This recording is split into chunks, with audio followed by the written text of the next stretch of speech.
యేసుక్రీస్తు ప్రభువు చెప్పారు అని అంటే అది మనిషిని బ్రతికించే మాట, పరలోకం చేర్చే మాట, ఒక వ్యక్తిని పాడు చేసే మాట కాదు.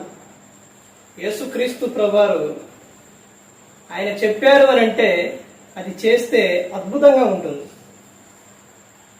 అలాగే మారు మనస్సు అనేది రెండు విషయాలు, రెండు విధాలుగా ఒక వ్యక్తికి ఉపయోగపడుతుంది. ఎలాగూ అని అంటే, ఒకటి, మారు మనస్సు పొందితే క్రియలు మారుతాయి, ఆలోచన మారుతాయి, అన్నీ మారిపోతాయి మారు మనస్సు పొందితే. అలాగే మారు మనస్సు పొందితే పరలోకం చేరతారు. ఈ విధాలుగా, ఈ రెండు విధాలుగా మారు మనసు అనేది ఉపయోగపడుతుంది. పరిశుద్ధాత్మ మాట ఏంటో, పరిశుద్ధాత్ముడు ఎవరు గుర్తు చేస్తారని ఎవరు మాట చెబుతారు? క్రీస్తు చెప్పి